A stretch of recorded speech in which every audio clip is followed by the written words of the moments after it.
करने जा रहा है। अब ये मोट भूलिए, 2 MP ज्यादा मिल गया, 2 MLA ज्यादा मिल गया, आपका सरकार बना लिया तो आप इस देश का राजा नहीं है। ये देश गणतंत्र है, लोकतंत्र है। लोकतंत्र में लोग शॉर्टकट चुनते हैं। जैसे लोग ने यहाँ शॉर्टकट चुना, ऐसे ही यहाँ के लोग ये सरकार को यहाँ से हरा के हटाना भी जानते हैं। आप मत सोचिए कि आप जो बोलेंगे हम मानेंगे। असम का इतिहास देखिए, पूर्वोत्तर का इतिहास देखिए। पूर्वोत्तर का इतिहास में कभी भी हार नहीं लिखा है। ना ये पूर्वोत्तर का लोग किसी मान से हारा है, ना किसी मुगल से हारा है, कभी भी नहीं हारा है। उस समय पे गोपीनाथ बरदलोई जी, हेमबुरुआ जी अगर लड़ते थे, अभी उनका खून जो है अभी भी जिंदा है। इसीलिए आप मत भूलिए, अभी लड़ने वाला कोई नहीं है। यहाँ जाति के लिए भी लड़ने वाले हैं, जनजाति के लिए भी लड़ने वाले हैं। उस समय पे भीमवर देवरी ने जनजाति के लिए लड़े थे, रूपनाथ ब्रह्म ने जनजाति के लिए लड़े थे। अभी भी हम लोग जिंदा है। आप मत भूलिए, आपने बोला था कि जो NRC आपने कंप्लीट करेंगे। अभी NRC को क्यों आपने इंतजार नहीं किया? जो आसाम एकॉर्ड हुआ था आप नहीं किया था, आपका सरकार नहीं किया था, दिल्ली नहीं किया था। उस आसाम एकॉर्ड में हमने जो लिखा था उसका इंतजार आपने क्यों नहीं किया? NRC कम से कम कंप्लीट करते। आप देखते थे कितना यहाँ घुस बैठे लोगों है, कितना इंडिया का जेन्युइन सिटीजन है। हम इंडिया का खिलाफ नहीं है, ना हम लोग बंगाली का खिलाफ है। हम इंडिया का भी खिलाफ नहीं है, बंगाली का भी खिलाफ नहीं है। लेकिन जो गवर्नमेंट हमारे खिलाफ काम करेगा उनके खिलाफ है, हम उनके खिलाफ लड़ेंगे। आप अभी आपका पार्लियामेंट में जो मेजोरिटी है, ये नहीं है कि आप जो मर्जी वो कर सकते हैं। ये लोकतंत्र है, ये मत भूलिए। आप ये मत भूलिए। अभी असम में आपका कोई एजेंट है जो आपके बारे में आपके लिए चिल्ला रहा है। ये एजेंट लोग जो है कल परसों ये बात बोलना भूल जाएगा। आज थोड़ा सा वोट बहुमत मिल गया तो आप सब कुछ बदलने आ गया। ऐसा बदल नहीं सकते हैं आप। ये जनता जनार्दन है, ये जनता ये देश को चलाते हैं। ये आप मत भूलिए। आपने बोला था कि सारा इंडिया में लेके जाएंगे, यहाँ जो घुस बैठे हैं बांग्लादेश से सारा इंडिया में ले जाएंगे। आप बताइए कितना ले जाएंगे? गुजरात में कितना जमीन देंगे आप? गुजरात में कितना जमीन देंगे आप? राजस्थान में कितना जमीन देंगे आप? यूपी में कितना जमीन देंगे आप? बिहार में आप बताइए। और आसाम से आप बोल रहा है सब लोग को ले जाएंगे। कम से कम ले तो जाइए। आपके पास कोई नहीं जाने वाला है। वहां ना बारिश होता है ना पानी है। आसाम का जमीन तो सोना है, आपके वहां कोई नहीं जाएगा। यहाँ के लोगों को आप इतना वीक मत समझिए। हम लोग मेहमान को ठीक से रखते हैं, हम मेहमान नवाजी करना जानते हैं। आप आते हैं तो गामसा देते हैं, चापी देते हैं, खोराई देते हैं। ये मत भूलिए, ये खोराई देना चापी देने से आपको सब दे देंगे, ये नहीं होगा।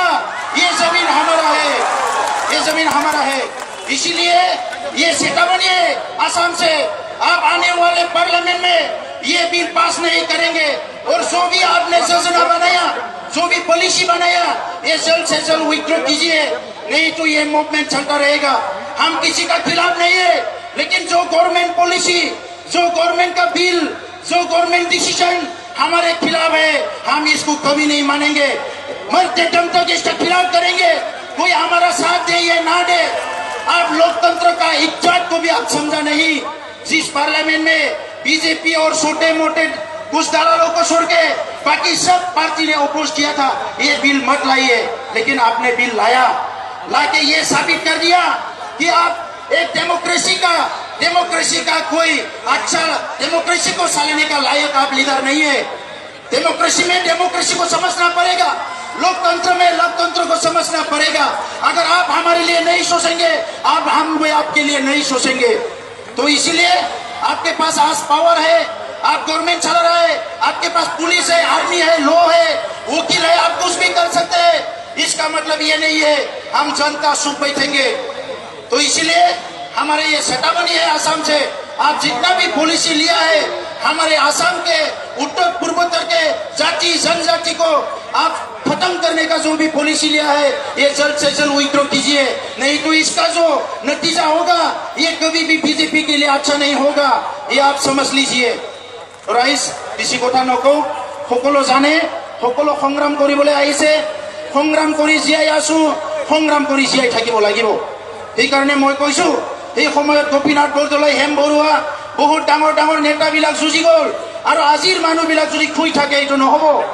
কিছুমানে কম্বল খুটা দি পেলাই 5,000 পইচা দি পেলাই আমাক ঘূৰাই পেলাই আজি সকলো ধ্বংস কৰি দিব ওলাইছে। এনেকে কেনেকে গণতন্ত্ৰ হ'ব? য'ত ৰাইজে নিবিচাৰে কাম কৰাটো, এইটো কেনেকে গণতন্ত্ৰ হ'ব? আজি কি শান্তি পাইছে তাত বহি পেলাই ৰাইজে ৰাস্তাত ওলাই আছে, বিহু খাবলৈ পোৱা নাই, বিহু ভালকে নচলিল, অসমৰ বাপুতি সাহোন বিহু জাতীয় উৎসৱ ভালকে নচলিল, অসমত কি ভাল পাইছে? আজি অকল নিজৰ কাৰণে চিন্তা কৰিলে নহ'ব, জাতি মাটি ভেটিৰ কথা কৈছে। যদি আমাৰ সাংবিধানিক অধিকাৰ নাথাকে, আমাৰ অধিকাৰটো যদি শেষ হৈ যায়, আপুনি জাতি মাটি ভেটি কাৰ কাৰণে ৰক্ষা কৰিব? আমাৰ আইতাসকলে, আমাৰ আগৰ প্ৰজন্মই এই জাতি ভাই মাটি ৰখি থৈ দিছিলে। আজি আমাৰ নদীৰ চৰণীয়া পথাৰ শেষ হৈ গ'ল, আমাৰ আজি ফৰেষ্ট অঞ্চল শেষ হৈ গ'ল, চৰ অঞ্চল শেষ হৈ গ'ল, ক'ত বাকী থাকিল আমাৰ? আৰে ইমানে উন্নতিৰ কাম কৰিব যদি বিচাৰিছে, চাকৰি দিয়ক ল'ৰাবিলাকক, বেকাৰ হৈ গৈছে। ৱৰ্ল্ড ক্লাছ ইউনিভাৰ্চিটি ইয়াত সৃষ্টি কৰক, ইণ্ডাষ্ট্ৰী বহাগ ইয়াতে, আমি বাধা দিয়া নাই। 65 মহলা বিল্ডিং বনাম বুলি কৈছে, বনাওক বিল্ডিং।